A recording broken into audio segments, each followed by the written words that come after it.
Hi, this is Brooke and Kiora from Second Act Sisters. We're thrilled to have you with us. And today we are diving into the myths we told ourselves about the empty nest and sharing what the reality has been like for us. So grab your favorite soda and maybe a basket of laundry and have a listen.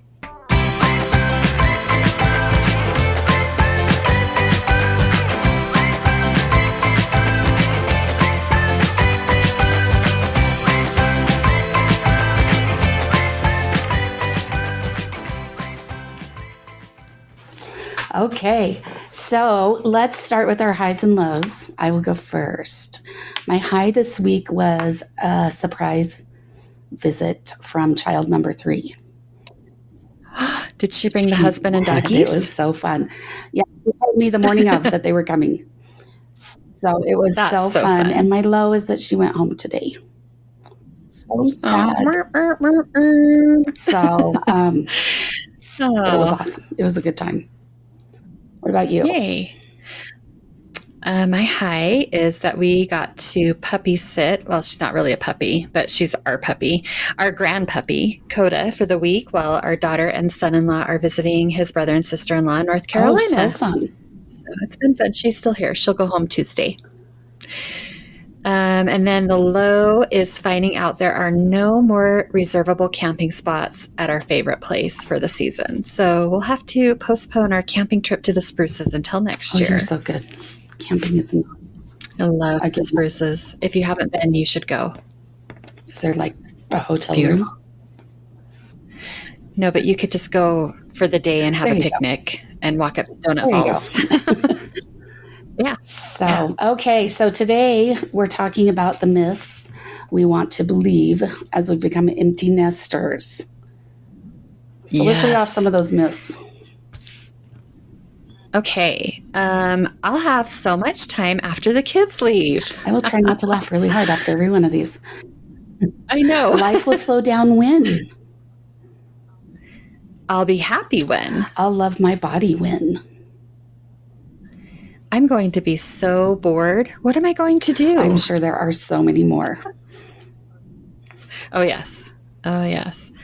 Yeah, I always thought when my kids were grown and out of the house that I'd have all of this time to do things like crafting, and I'd be a world traveler and get to go on lots more dates with my husband, or that we'd be serving in the temple or going on a mission. I have no idea why I thought we'd be retiring when our kids left. Like, how old did I think we were going to be? Yeah. But yeah, all those things that you think, right? Oh, for sure. Yeah. What about you? I always thought I would be bored. I remember as my kids started, okay, so my youngest is still home, but she's 20 tomorrow. That's so crazy. So people be like, what are you going to do with your time when your child starts school? Or when, the first one goes off to college, what are you going to do? And I'm like, oh, I'm going to do this, or I'm going to spend the first year taking a nap. No, you don't nap.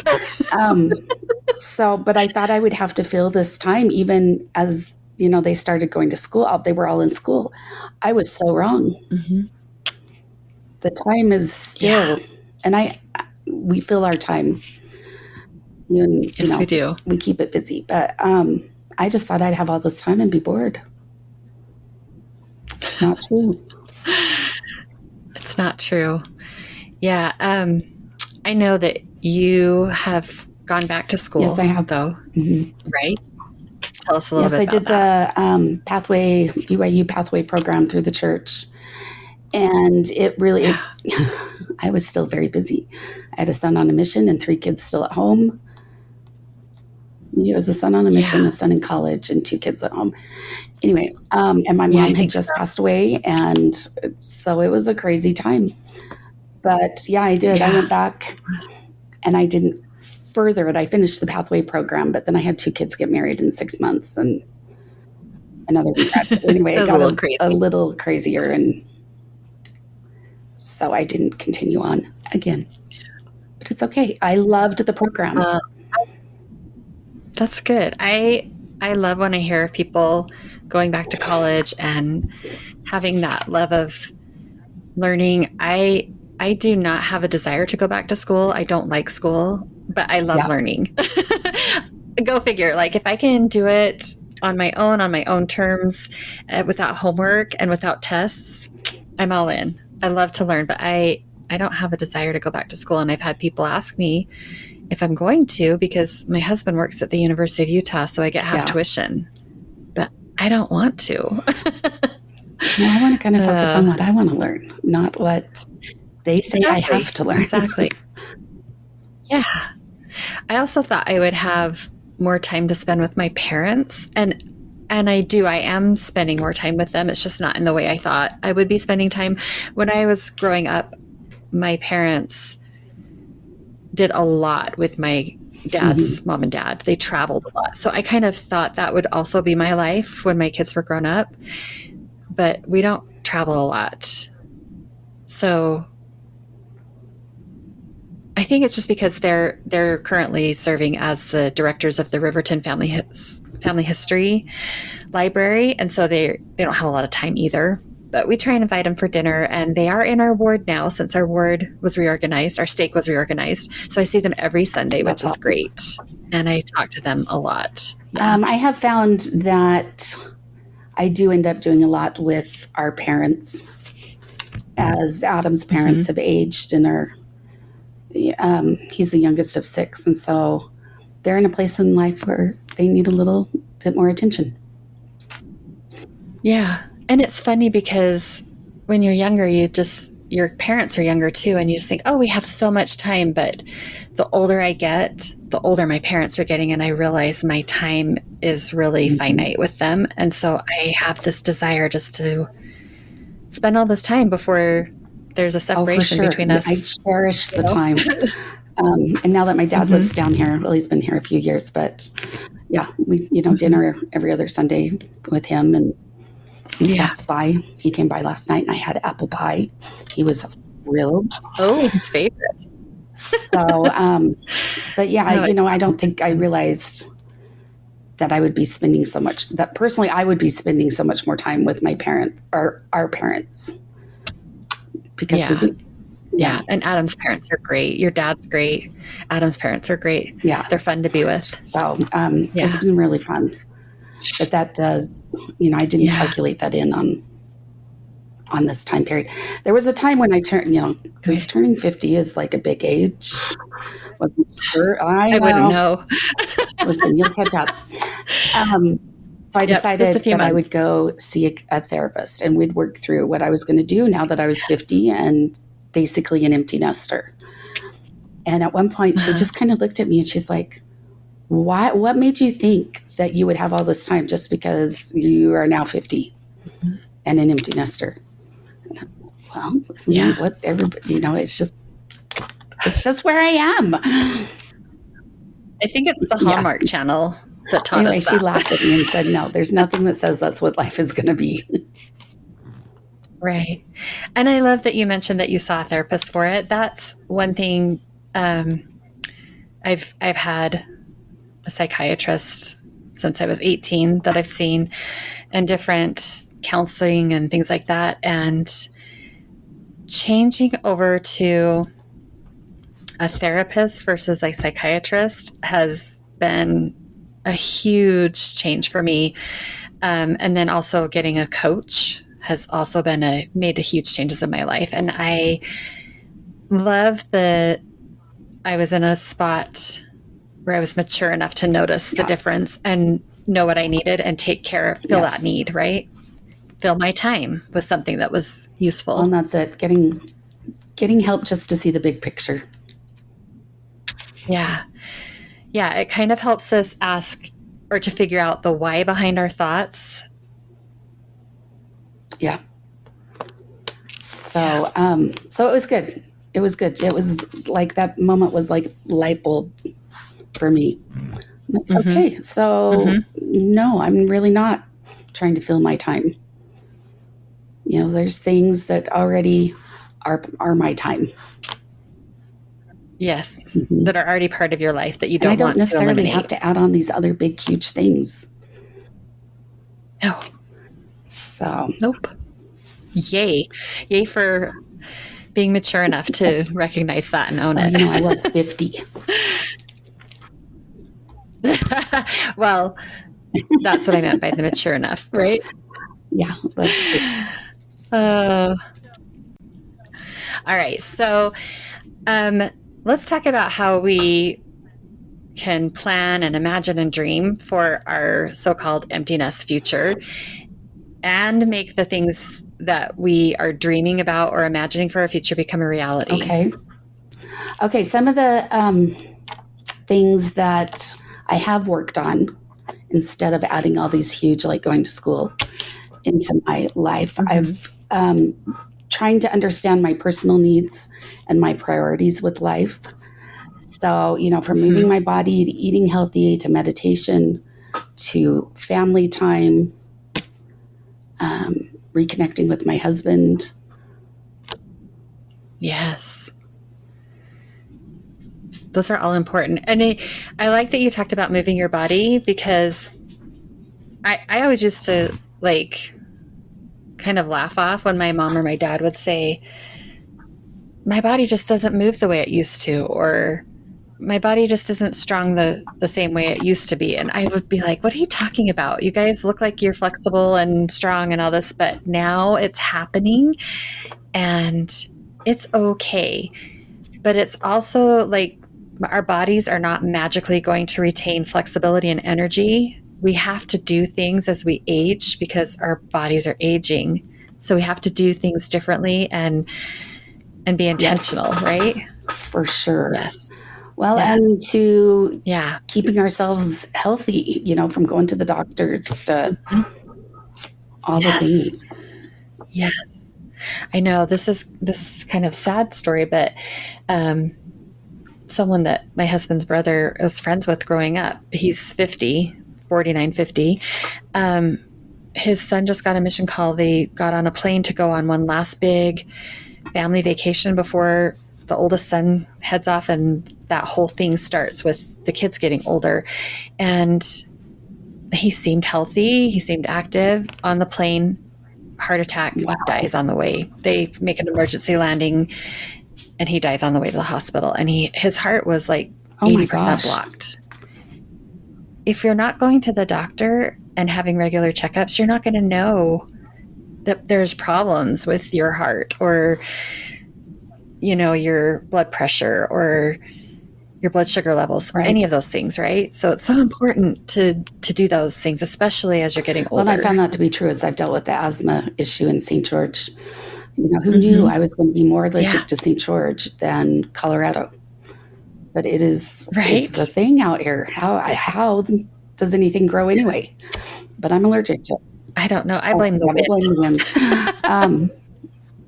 So I've tried to be really proactive and make that a priority. But in all the parts of our physical lives that we've got to make. Right. And that plays right into imagining and dreaming about your future. You picture yourself as this older person off on all these adventures, but if you're not well, you're not going anywhere.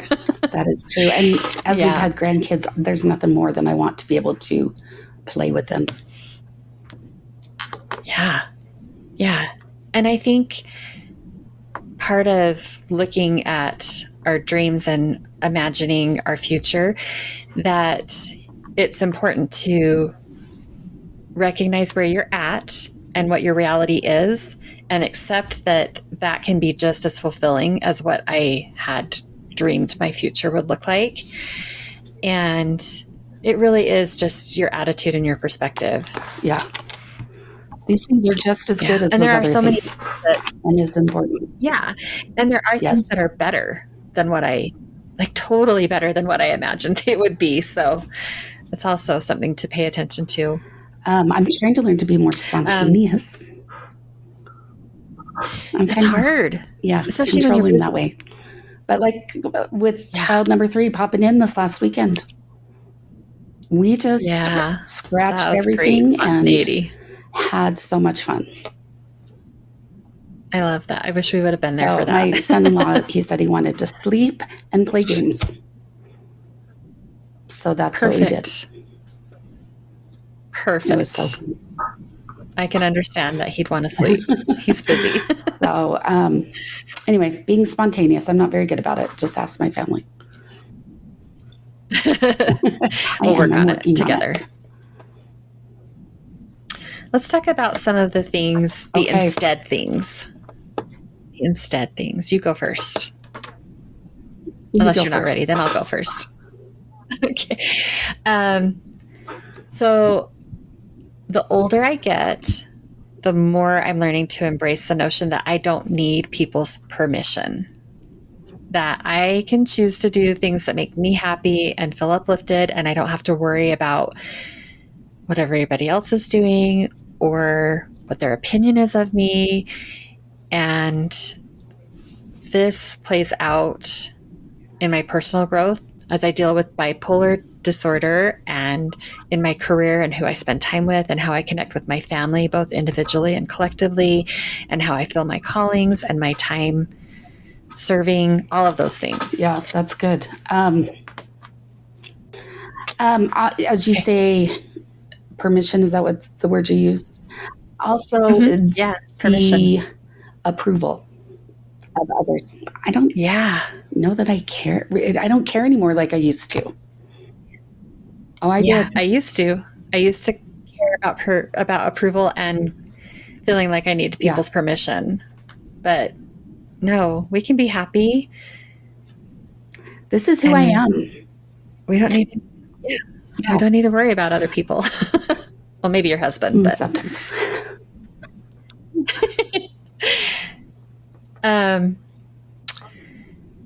Also, just realizing that free time is often an illusion.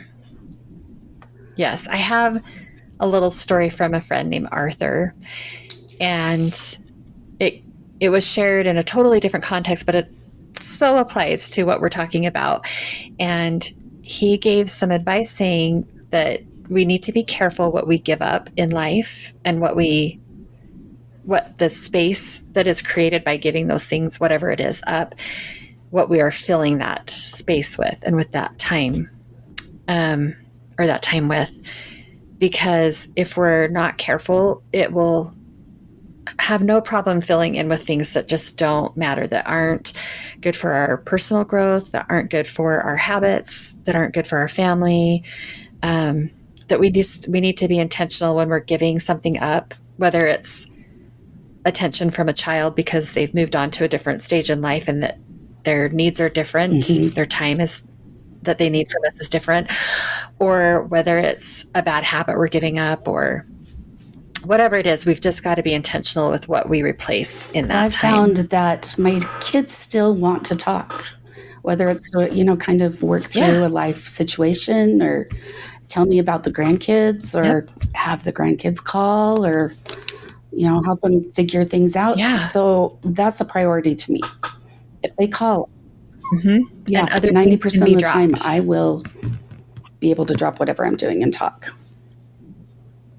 Yeah. Yeah. So go ahead.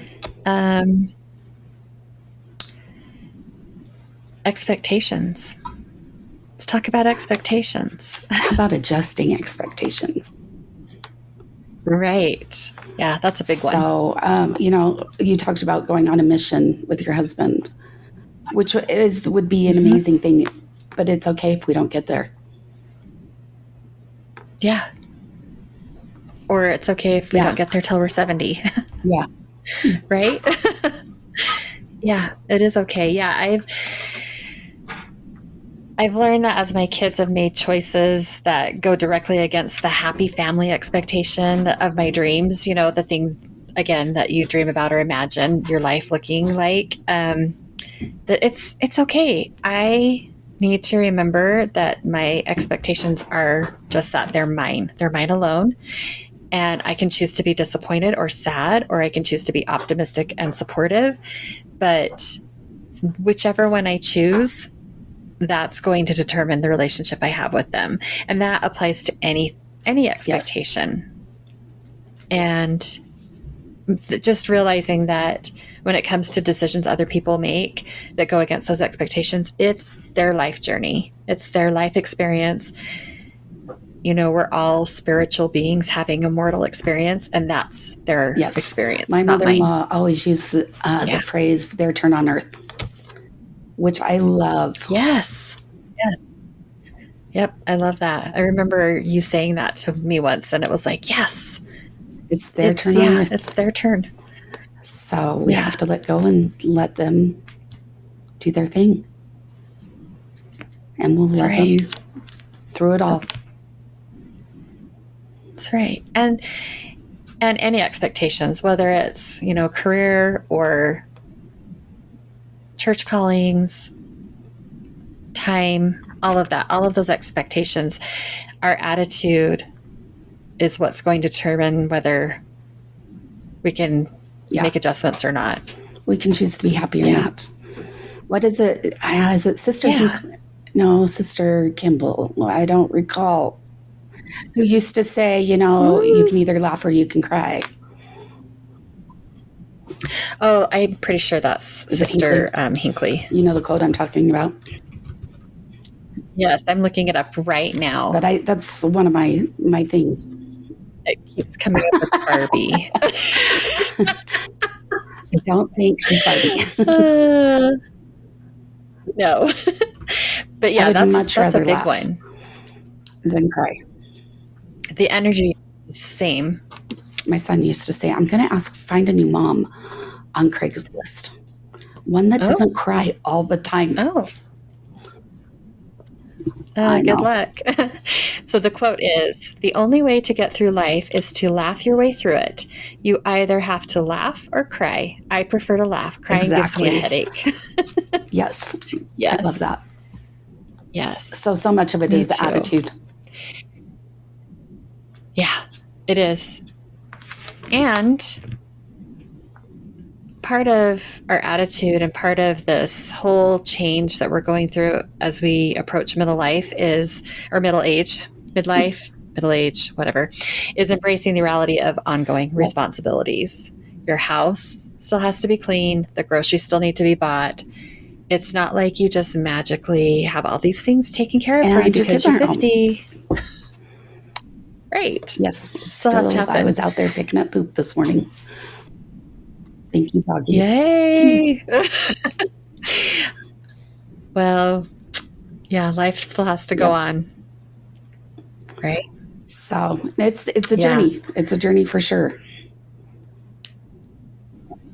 Yeah. And it's also good to be a good team player in your family and in life in general and in your partnership and everything, and be willing to welcome a new way of doing something, especially as you bring in in-laws, right? As you get son-in-laws and daughter-in-laws, they come with their own set of traditions and family values, and you've got to be welcome to those new experiences and let some other things drop out, like just naturally drop out of your family traditions. Yeah, it's so fun when they join the family, but it is an adjustment for both.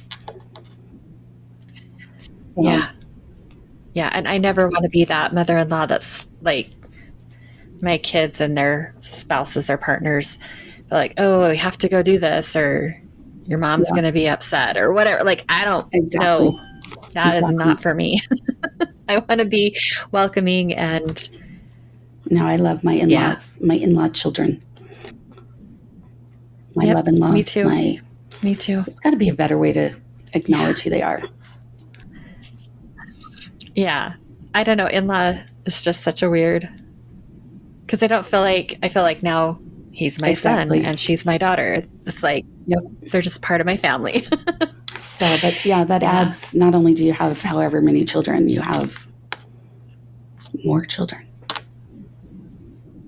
Yeah, and more family experiences and more traditions. It's great. So fun. Ooh, that's a good one. We should do traditions somewhere along the way. Ooh, write that down. Immediately, I'm hearing the tradition song from Fiddler on the Roof. Tradition. Maybe we'll have to play that somewhere in that one. Always a song. Yes. So anyway, it's a journey. Yeah, Adam, make that happen. It's been a journey, and I'm grateful to have had the 50 years. Yes. and however many grateful more. for however many more we get. So, and, live your life like, Yeah. it could be the last. Say, I love you, give them the Yep. hugs, Yes. spend the time with your husband, Yes. put the phones down.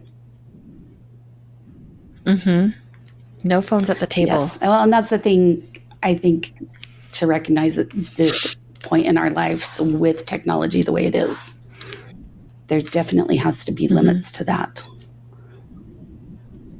Yep. It goes back to being intentional. Yeah. All right. So I guess to wrap things up, if you're not already approaching middle age and those beautiful 50s, as you approach that and as things start to change, the dynamic starts to change, just remember, just keep these things in mind that it's a good thing to be flexible. It's a good thing to be accepting of change and embracing change. And it's a good thing to really accept that life is going to be different than what you imagine. And that's normal and it's 100% okay. And you don't have to have the crisis that comes along with middle age. But I can't promise that you won't have hot flashes. Did I tell you we're 113 here today? Oh my word. That's too hot. We're 81 right now, but we'll get there. So, okay. So I have the closing thought for today. So I just wanted to share. This week I was inspired from a quote from Susan H. Porter's talk from the April 2024 General Conference of the Church of Jesus Christ of Latter-day Saints. And she said, Heavenly Father will guide you when you ask him in what you can do and what you can learn. And you kind of touched base on this. So I know this to be true, having experienced his guidance in my life many times. Sometimes the answers come as direct guidance. Other times they come as a reminder to have more faith or patience. And occasionally it has been up to me. And he's let me know that, maybe it doesn't matter, that you can decide. So by involving him in every aspect of my life and maintaining open communication through prayer, I know we are never alone and can receive the guidance that we seek. Pray to know. And so I'm forever grateful for his loving guidance in my life. He is there for each of us. That's so good. Thank you for sharing that. So, and I loved pray her to know too. Who to help. Who can you help? Add that to your prayers. That's right. That's right. Pray to know. All right. That wraps up our episode. We hope you'll join us next week as we bring our husbands on. That's right. That's our husband's episode. It's going to be so fun. That gave me chills, so that's going to be a good one. Yeah. And we'll be together. Yes, we will actually be together to do this. It's going to be great. So, okay. Have an amazing week or so till we get back with you. Bye. Bye. Love you. Love you.